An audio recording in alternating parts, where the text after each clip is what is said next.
this is more front lip area. So based on where the heat is, you can balance out the dish to kind of mask that or cover it. So when you're thinking about flavor, you're thinking about space and time. And it seems like kind of silly or like, you know, esoteric, whatever, to talk like that, but there's a timeline from when the food goes in your mouth to the cycles of the flavor to when you stop tasting it. Like, you know how some flavors linger? That's a long timeline. Acidity, it's bright, it's forward, that's at the front of the timeline. And then when you think about space, you're thinking about where it's hitting your mouth and how it's hitting your mouth. So fats are shaped differently. Fats are kind of like rounded, so they round out other flavors. So that's why if you make a vinaigrette, you're mixing a fat with an acid. You've now taken a sharp acid, you've rounded it out nicely. So you're trying to create this balanced shape and this balanced kind of platform to get like really consistent food. Occasionally you want to have spice to make interesting food. So I'm just scooping my sort of thing here. Oh my goodness. Yeah, just throw a bunch. Not really fussed about how much.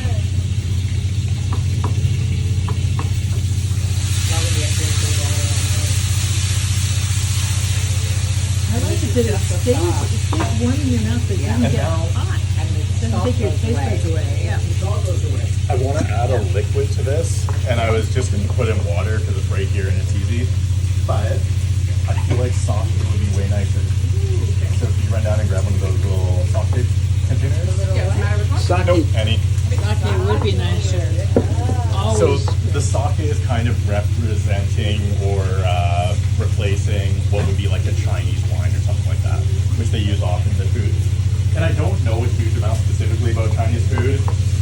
I've tasted a lot of it, and I have like a feel for it, but I don't have like an in-depth cultural knowledge and like recipe basis for how it works.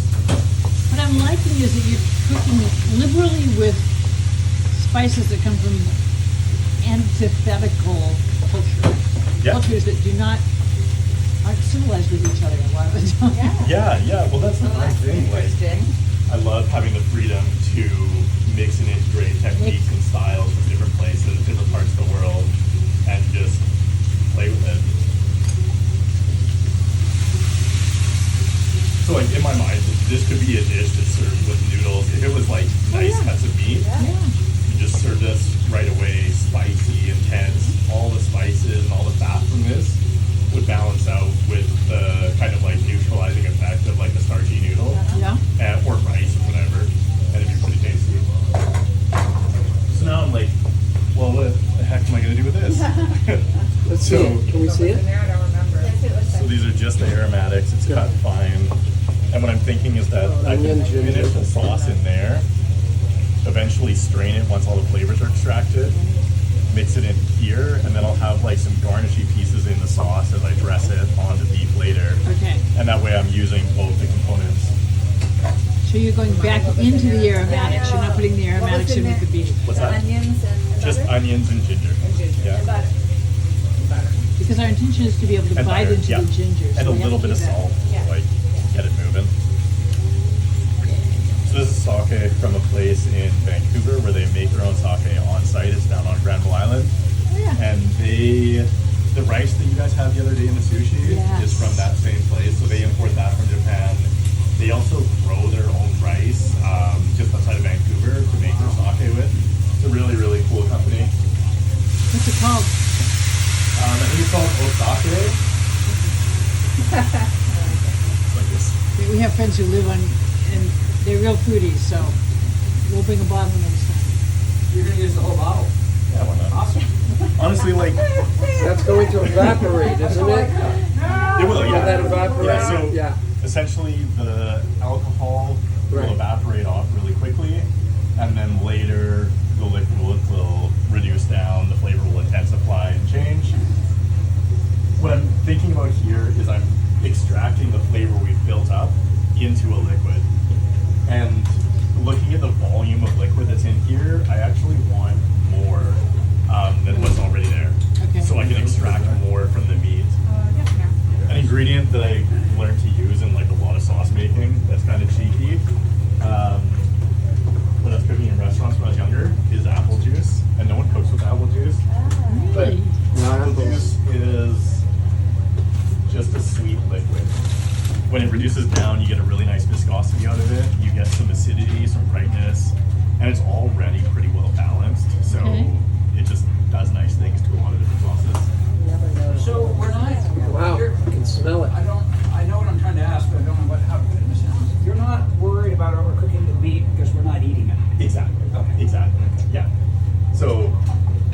if I was cooking this meat, It'll be done now. it'd be done. I'd take a piece out, I'd slice it, I'd taste it. It'd probably taste pretty nice. But there's such huge fat clumps all mixed in this that I just want the flavor. And this is what crew eats at the end of the night. So we gotta feed them something. I'm joking. I'm joking. No, they eat really well. So this is at a nice point. You can take this off the heat. This is just How do you doing know its that's thing. at a good point? About 15 minutes of just under low? I would say that as much as you can, forget Oh, I about see. time. Forget about minutes, forget about measuring time. If an onion has a different moisture content, it's going to require a different amount of time to get it to the right place. So rely on your senses, so what it looks like visually and what it smells like. At the end of the day, you're building flavor, so you can at any point taste anything. So like when I'm making, for example, I made pie dough, I taste my pie dough, and then I overlay that on the memories of all the times I've tasted pie dough. And then if it tastes right, it's right. So, but it's the same thing with all your sauces. So that's the downside of being too reliant on recipes or timelines. can't Like get for it. example, if they're like, okay, cook a steak for 5 minutes on this side, 5 minutes on that side. They don't know how hot your pan is. They don't know what kind of fuel you're using to heat up their pan. They don't know the thickness of the metal on the pan.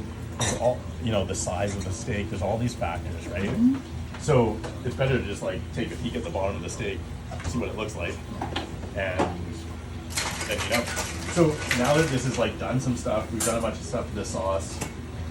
When I'm training junior cooks, I'll get them to taste multiple times along the way. As you get more experienced, you can kind of imagine it better. This like looks really pretty in my mind. It's got the kind of this glistening layer of fat. Yeah. The color's good. It still has some clarity. I'm like smelling it, and now I'm hoping that it's not terrible.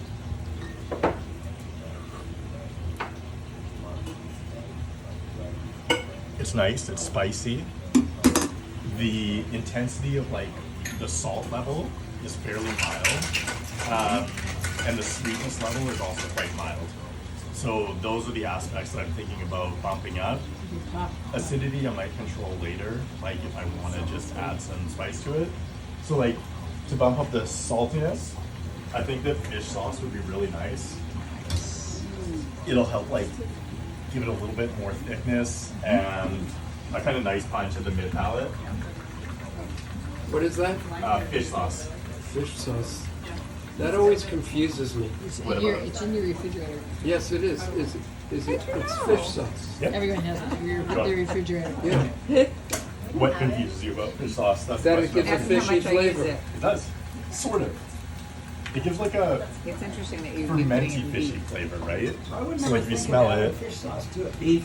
Right. Yeah. yeah. But there's that worries me all the time. Worries you? Yeah. Oh man. I'm scared of this. I love that. So when I was This is in my lowering late my teens, anxiety. I was dating someone whose family was from the Philippines, and they have this sauce called patis, and it's basically just fish sauce and lemon juice and maybe a little sugar or something. But I remember having that for the first time, and it blew my mind food-wise. I was like, this is absolutely incredible. 2 or 3 ingredients, phenomenal. But it's the type of thing that in a Western household, you don't really see fish sauce. I mean, you probably do more now, but in traditional Western food, you wouldn't see it at all.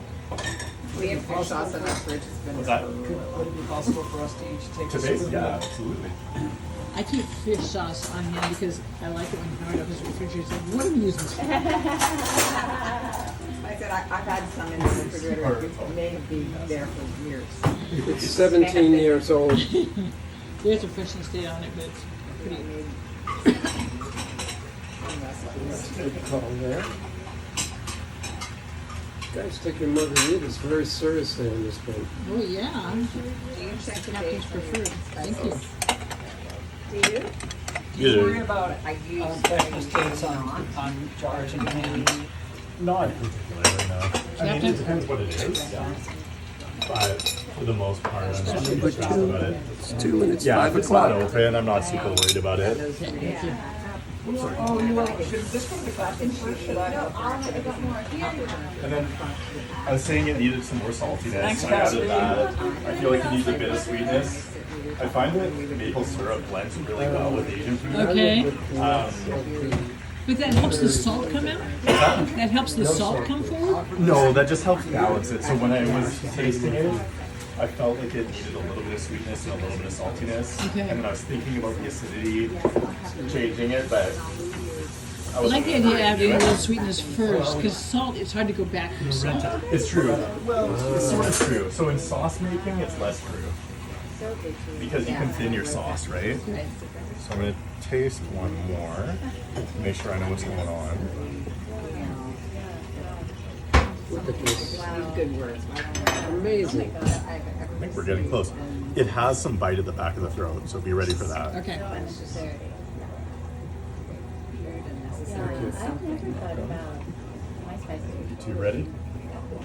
I like where it's going. I Oh, you just really hold your like spoon that. out? Oh, So this is the thing about sauce making and cooking Wow. generally, like is it. that now I have a base, and I'm like, I taste this, I'm like, I can work with this, Yeah. right? I Yes. taste wow. apple. I'm feeling it in the back of my throat. Yes, feeling it at the top of my. It's increasing. There's some kicks. Oh yeah.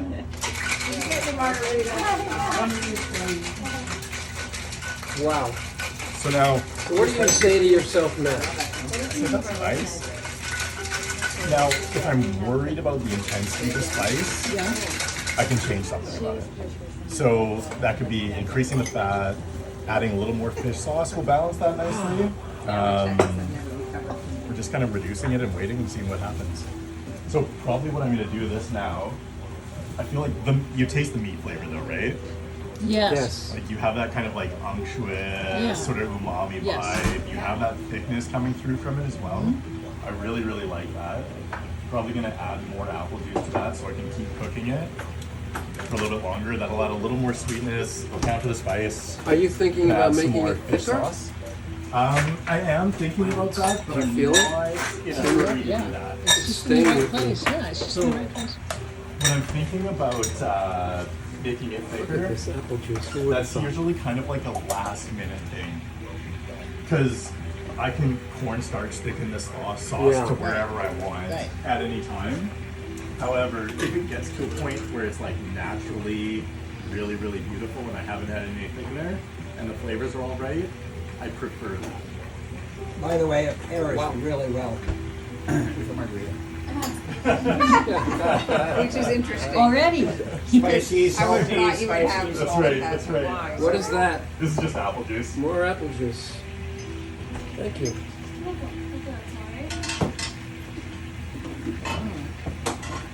There's Kat. No, there's Kathy. This is Kathy. She made the bread.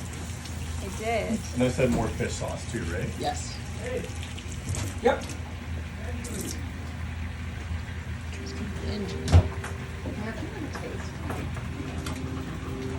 So in Bhutan, What's that? this is fish sauce. So when I was living and working in Bhutan, and we would have crew meals, or I guess staff meals, Yeah. we'd all sit around a tub of like emidatsi, big pot of rice. Everyone scoops their plate, they pile up all this chilies and cheese on their rice, and they're eating it. You have a canteen, and we're all sitting around this place, and we're just eating with their hands, and they're like, they eat more.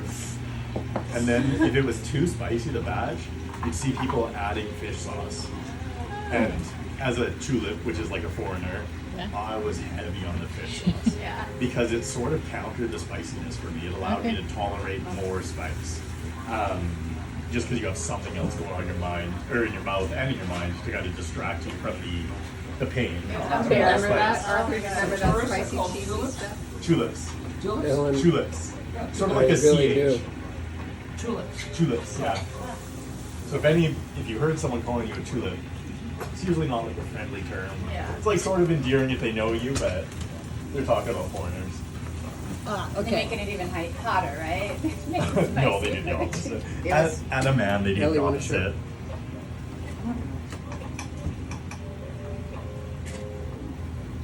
Hey, like I said. This is amazing. And like now that sort of like intense kick has diminished. Nice. It's still there, but it's really late. Would you like it? I'll ask for another. So taste one of these now. Here you are. Very good, very saucy. Always am. Oh man. Getting saucy. He's getting sauced. Oh, there's a bottle of sake in here. Oh my goodness. So now you're Oh, seeing this this is real really thing or That's something. so I could enjoy. nice. So like, what's really cool about this process is that I would have never made this sauce tonight without this, right? Mm-hmm. And that's what I try to implement on my own whenever I'm cooking is not having too much of a plan because that pigeonholes you into a certain direction and it leaves you without the room to be totally open-minded to what might come out if you just experiment. Yeah. So like the rules that I've had on this boat for a really long time are no recipes for anything and no timers for No budget almost history. anything. no budget. That's his rule, not mine. That's great timing. Yeah, totally. But actually, It's true. it's because I don't really have like strict oversight on my purchases. But I can fill the pantry with a bunch of ingredients that I've never seen before and take the chance on them. Nice. Maybe they're terrible and like I have a really hard time using them, or maybe they're like really incredible like this, you know. And then I'll go back to it and I'll use that and I'll learn how to use it better after cooking for different groups.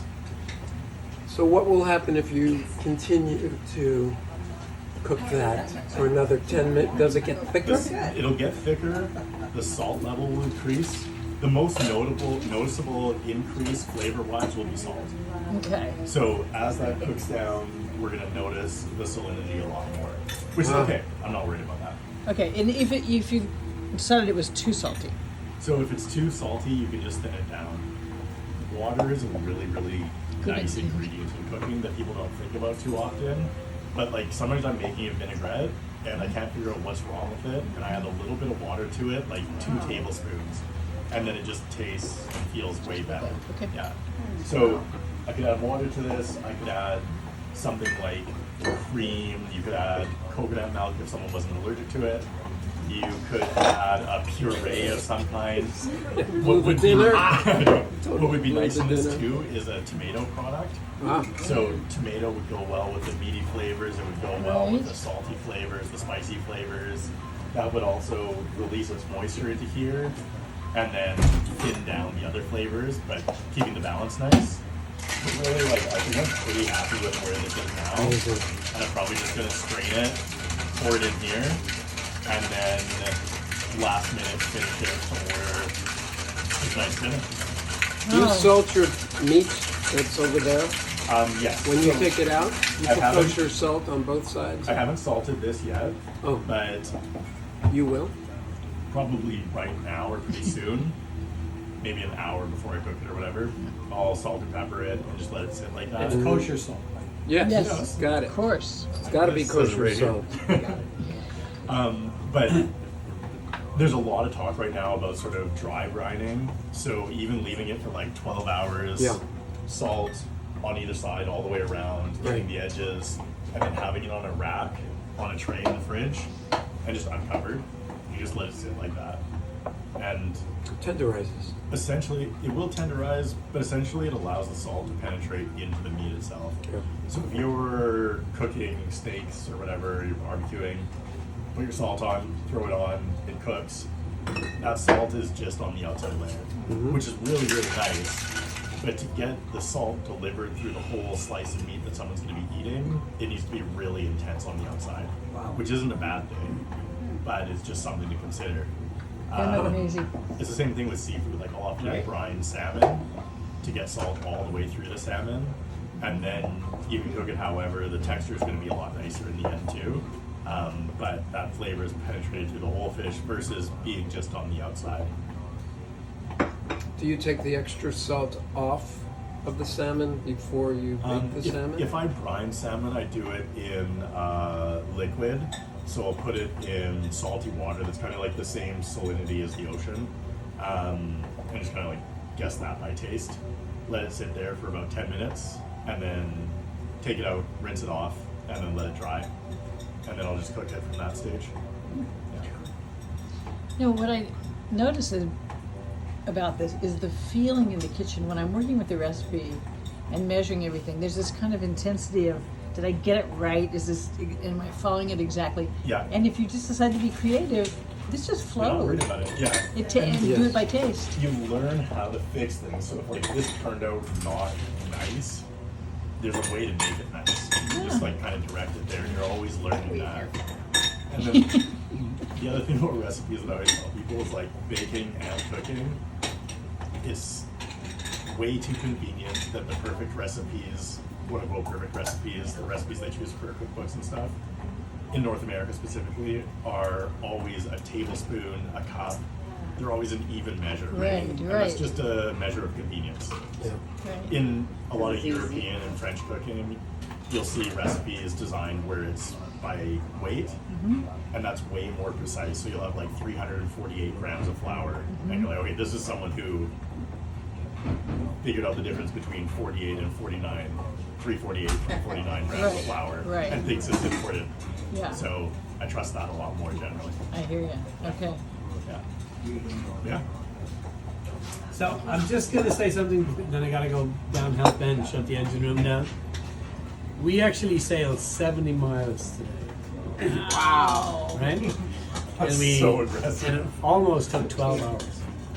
And I went to every spot that I know where bubble feeding happens.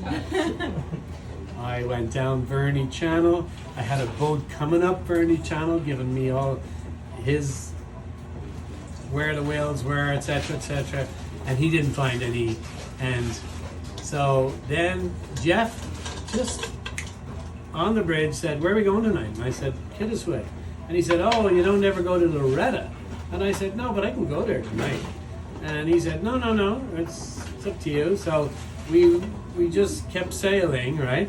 So we did almost 12 hours of sailing, 70 miles, come to Loretta, 15 minutes before we dropped the anchor on the outside point there, where I've never seen a whale ever. We find bubble feeding whales, right?